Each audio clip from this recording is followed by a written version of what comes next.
Bismillahirrahmanirrahim. Assalamualaikum warahmatullahi wabarakatuh. Perkenalkan, nama saya Iqbal Jamaluddin dengan NIM 21612128. Saya akan menjawab beberapa pertanyaan dari Bapak Mahfudi yang terdapat di Google Classroom. Yang pertama adalah al-maslahah, al-mursalah. Menurut istilah adalah sesuatu yang dianggap maslahah namun tidak ada ketegasan hukum yang merealisasikannya, dan tidak ada pula dalil tertentu yang mendukung ataupun menolak dari perkara tersebut. Contoh masalah mursalah banyak terjadi, contohnya ketika pandemi COVID-19, antara lain sebagai berikut. Yang pertama adalah contoh satu-satunya adalah merenggangkan shaf ketika sholat berjamaah, kemudian menggunakan masker ketika sholat berjamaah, lurus dan rapatnya shaf saat sholat merupakan keutamaan ketika sholat berjamaah, kurang lebih seperti itu. Kemudian yang kedua adalah al-istihsan, adalah meninggalkan suatu kias yang membawa kepada berlebih-lebihan atau melampaui batas di dalam hukum dan berpindah kepada hukum lain yang merupakan pengecualian. Contoh istihsan adalah orang yang dititipi barang harus bertanggung jawab atas apa yang dititipkan kepadanya. Apabila yang menitipkan meninggal dunia, maka orang yang dititipi barang tersebut harus mengganti barang tadi jika melalaikan dalam pemeliharaannya.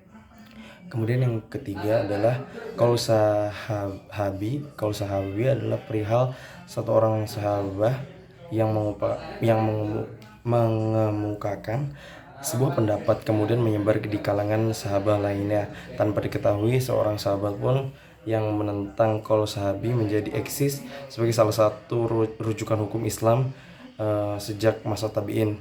Kemudian sebagai contoh al-mazhab ini adalah sahabat yang telah mereka sepakati adalah mengenai bagian dari harta warisan bagi ini. Contohnya nenek itu seperenam. Mazhab sahabat yang tidak disetujui oleh mereka tidak dijadikan pedoman dan tidak wajib diikuti.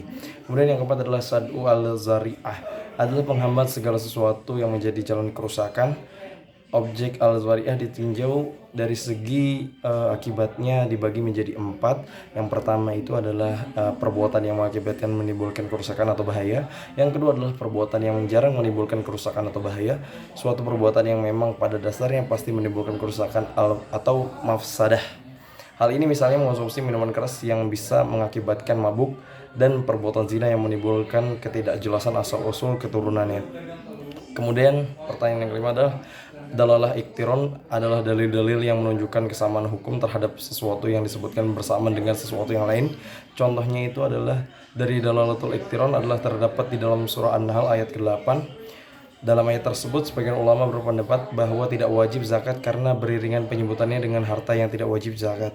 Kemudian yang keenam, pertanyaan yang keenam itu adalah adilah al-ilham. Dilalah al-ilham adalah istilah dalam bahasa Arab yang secara harfiah dapat diterjemahkan sebagai petunjuk dari imam. Istilah ini mungkin merujuk pada konsep spiritual atau metafisik, di mana seseorang mendapatkan petunjuk atau inspirasi melalui ilham dalam pengetahuan batiniah. Seringkali dianggap berasal dari Tuhan atau bersumber yang lebih tinggi. Kemudian selanjutnya adalah ru'ya al-nabi, adalah istilah Arab yang berarti mimpi Nabi. Dalam konteks Islam ini merujuk pada mimpi yang dipercaya oleh umat Islam sebagai wahyu atau pesan dari Allah Subhanahu wa taala kepada Nabi Muhammad SAW. Mimpi-mimpi ini dianggap sebagai salah satu cara Allah berkomunikasi dengan Nabi Muhammad dan memberikan petunjuk atau informasi yang penting. Kemudian selanjutnya adalah contoh terkenal dari ru'ya al-nabi adalah mimpi yang mendorong Nabi Ibrahim untuk menyembelih putranya Ismail sebagai ujian kepatuhan kepada Allah Subhanahu wa taala. Namun ketika Nabi Ibrahim hendak melakukan itu, Allah Subhanahu wa taala mengirimkan domba sebagai gantinya.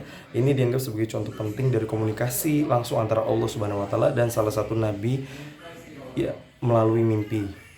Mimpi-mimpi ini juga tercatat dalam hadis dan sejarah Islam sebagai bagian yang penting dari wahyu kepada Nabi Muhammad SAW.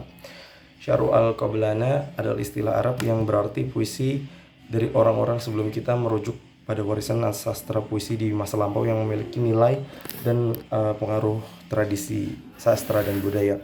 Contoh Syarul Man Qoblana dapat ditemukan dalam karya-karya klasik seperti puisi-puisi kuno Arab, Persia, dan karya-karya sastra klasik dari berbagai budaya seperti karya Homer dalam mitologi Yunani kuno, puisi epik dari India kuno, dan Mahabharata atau Ramayana. Karya-karya ini seringkali menjadi sumber inspirasi dan studi bagi penulis dan penyair pada zaman berikutnya, serta tetap mempengaruhi sastra dan budaya hingga saat ini.